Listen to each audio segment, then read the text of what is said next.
नमस्कार किसान भाइयों। आज के वीडियो में हम चर्चा करेंगे कई किसानों के जो हमारे पास प्रश्न आए हुए हैं उनका मैं जवाब देने की कोशिश करूंगा। कई किसानों का ये पूछना था कि हम इस दैविक कैप्सूल का स्प्रे हम प्लांट के ऊपर, फसल के ऊपर करते हैं तो इससे ज़मीन का ऑर्गेनिक कार्बन कैसे बढ़ेगा। तो ज़मीन का ऑर्गेनिक कार्बन तभी बढ़ेगा जब उसमें ऑर्गेनिक मटेरियल ज़्यादा से ज़्यादा पहुँचेंगे। मतलब जो हमारे इसको इस तरह से समझिए कि अगर आपका क्लोरोफिल सिंथेसिस बढ़ता है, अगर आपका प्लांट हरा भरा इससे बना रहता है, तो इसका मतलब ये होता है कि एटमॉस्फेयर से, वायुमंडल से जो कार्बन डाइऑक्साइड है वो प्लांट्स आपका भोजन बनाने में अच्छी तरह से इस्तेमाल उसका कर पा रहा है। क्योंकि भोजन कहाँ से आ रहा है प्लांट्स को, इसको समझने की जरूरत है। कार्बन कहाँ से आ रहा है? कार्बन आ रहा है वायुमंडल से, कार्बन डाइऑक्साइड के रूप में। तो वो कार्बन उस समय ऑर्गेनिक कार्बन नहीं है जब वायुमंडल में जब वो है। जब वो प्लांट के अंदर आ जाता है और उसको ग्लूकोज, एमिनो एसिड्स, प्रोटीन में कन्वर्ट प्लांट कर देता है, तब वो ऑर्गेनिक कार्बन कहलाता है। और ये ऑर्गेनिक मैटर जो है, इसको ये जब डिकम्पोज होते हैं और ज़मीन में मिलते हैं और इन पर बैक्टीरियल वो डिकम्पोजिशन करते हैं, बैक्टीरियाज और माइक्रोबियल एक्टिविटीज़ होती है, तब ये ऑर्गेनिक मॉलिक्यूल्स में ज़मीन में जाकर समाहित हो जाते हैं। तो carbon dioxide non organic form में ना रहे वायुमंडल में, ज़्यादा से ज़्यादा कार्बन डाइऑक्साइड हमारे प्लांट्स एब्जॉर्ब करें, हमारी फसल एब्जॉर्ब करे और उनके जो अवशेष ऑर्गेनिक मैटर के रूप में बच जाते हैं वो खेतों में जाएं और उन पर माइक्रोबियल एक्टिविटी हो। तो इसका उद्देश्य में ये पूर्ति में सहायक इसलिए होता है कि इससे क्लोरोफिल कंटेंट बढ़ता है, भोजन बनाने की प्रक्रिया ज़्यादा अच्छे से होती है। इसका मतलब ये है कि कार्बन डाइऑक्साइड प्लांट जो है आपके वायुमंडल से ज़्यादा ले रहा है। तो ये सहायक इस तरह से ज़मीन का ऑर्गेनिक कार्बन बढ़ाने में भी अप्रत्यक्ष रूप से सहायक है। इसको समझने की ज़रूरत है, क्योंकि यही मटेरियल बाद में जाकर डिकम्पोजिशन होकर ऑर्गेनिक कार्बन में बदलता है। दूसरी चीज़, हम केमिकल्स का प्रयोग कम करेंगे, केमिकल रसायनों का प्रयोग कम करेंगे। जैसे मार्केट में अब सूक्ष्म पोषक तत्वों के लिए जब आप जाते हैं तो जिंक, मैग्नीशियम वगैरह के लिए आपको चिलेटेड या कीलेटेड कंपाउंड्स वो केमिकल वाले मिलते हैं। तो आप जिंक के लिए, कैल्शियम के लिए, लेकिन बहुत सारे माइक्रो न्यूट्रिएंट्स की हमें आवश्यकता होती है, जिंक की, कैल्शियम की, मॉलिब्डेनम की, कॉपर की, विभिन्न तत्वों की, मैंगनीज की, मैग्नीशियम की। तो इन सब तत्वों के लिए किसान इतने सारे पोषक तत्व खरीदेगा कहाँ से? तो ये एक समझने वाली बात है। तो ये सब चीज़ें ह्यूमस में पाई जाती हैं। ह्यूमस वो चीज़ होती है जो हजारों सालों की, कई सालों की, सैकड़ों सालों की बायो डिकम्पोजिशन, जो बैक्टीरियाज वगैरह जो ऑर्गेनिक मैटर को, पत्तियों को, जड़ों को, इनको खाते हैं, डिकम्पोज होते हैं, खाते हैं। तो इस तरह से जो एक फाइनल जो एक ऐसा तत्व बन जाता है कि जो फर्दर जिसका अगला विघटन नहीं होता, वो ह्यूमस बनता है।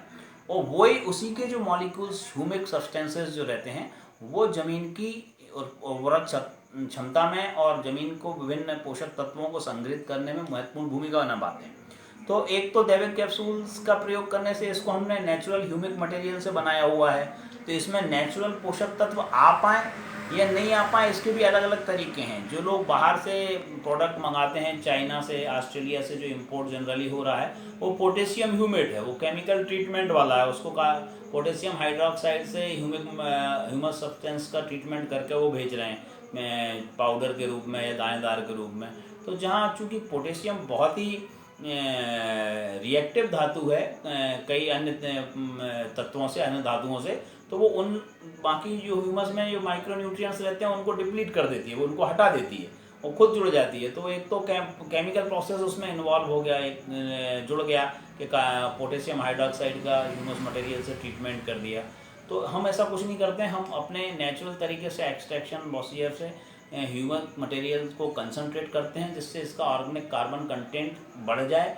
इसके अंदर का जो मटेरियल है उसका ऑर्गेनिक कार्बन कंटेंट 47 जो हमने गवर्नमेंट की सेंटर फॉर ऑर्गेनिक फार्मिंग की लेबोरेटरी से टेस्ट करवाया हुआ है। चूँकि हम इसको किसी भी केमिकल से, पोटेशियम हाइड्रोक्साइड वगैरह से ट्रीट नहीं करते, तो ह्यूमिक मटेरियल में जो नेचुरल ही पीपीएम लेवल पर माइक्रो न्यूट्रिएंट्स लेवल हैं ऑर्गेनिक फॉर्म में, ऑर्गेनिक मॉलिक्यूल से जुड़े हुए मैग्नीशियम, जिंक, कैल्शियम, कॉपर, ये तो 8-9 तो हमने टेस्ट करवाए हुए हैं। मॉलिब्डेनम इसमें जो अवेलेबल है, लेबोरेटरी टेस्ट करवाया हुआ है कि पीपीएम लेवल पर इस ह्यूमिक सब्सटेंसेज में रहते हैं। तो ये नेचुरल है और आपको मल्टी माइक्रो न्यूट्रिएंट, बहुत सारे माइक्रो न्यूट्रिएंट भी एक प्रोडक्ट में मिलते हैं।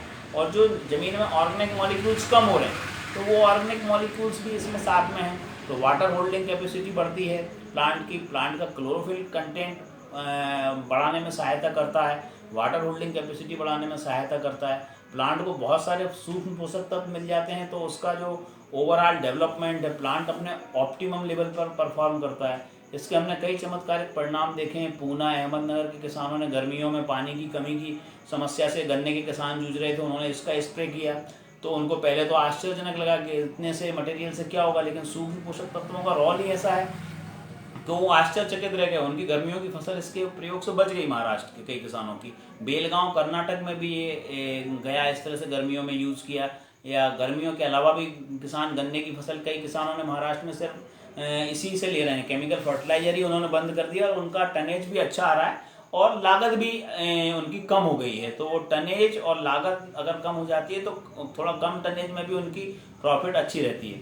अंगूर के किसानों ने सांगली के आसपास के गांव जो है वहाँ पर सोनी गांव, कौठे महाकाल, सांगली, इस तरह से सोलापुर भी गया, कई जगह अंगूर पे भी इसका प्रयोग किया तो अंगूर पे भी बहुत शानदार रिजल्ट मिले। नासिक के कई किसानों ने प्याज पर, टमाटर पर इसका इस्तेमाल किया, बहुत ही शानदार परिणाम मिल रहे हैं। तो ये जरूरी चीज़ें हैं। समझने वाली बात यह है कि ज़मीन में जो तत्व कम हो रहे हैं, जैसे ऑर्गेनिक मॉलिक्यूल्स कम हुए हमारी गलत केमिकल प्रैक्टिस के कारण, खेती के कारण, तो हमने उन चीज़ों को हमारे प्लांट्स को देना है किसी न किसी रूप में। हम फोलियर स्प्रे में भी दें अगर वो वाटर सॉल्यूबल हैं और प्लांट द्वारा एब्जॉर्ब किए जा सकते हैं तो हम फोलियर स्प्रे में भी देते हैं उसको स्प्रे करके, और कई जगह ड्रिप एरीगेशन से भी देते हैं। लेकिन फोलियर स्प्रे में एब्जॉर्बेंस ज़्यादा अच्छा होता है तो पहले आप फोलियर स्प्रे कीजिए उसका और उसके बाद में हम करते हैं। और अगर आपको इसके बारे में और थोड़ी सी समस्या कई किसानों को आई है कि जैसे उन्होंने खुला छोड़ दिया डिब्बी या उनकी डिब्बी यहाँ वहाँ पड़ी रह गई तो ये इस तरह से गोली टाइप की बन जाती है, ये हार्ड हो जाता है पाउडर का मटेरियल थोड़ा, तो ये डिज़ोल्व होने में टाइम लगता है इसको। लेकिन इसको आप हमने डाला हुआ है, अगर ये गोली टाइप थोड़ा हार्ड भी हो जाए मटेरियल तो घुलने में थोड़ा समय जरूर लेगा, लेकिन इसको आप इस तरह से भी करिए, देखिए थोड़ी देर में घुलने लगता है। इसकी अगर घुलने की स्पीड बढ़ानी है तो आप इसमें थोड़ा गर्म पानी का इस्तेमाल कर सकते हैं डालकर, तो ये मटेरियल घुलने में गर्म पानी इसको सहायता करेगा। फिर आप नॉर्मल 15 लीटर पानी में एक कैप्सूल का सॉल्यूशन मिलाकर आप स्प्रे कर सकते हैं।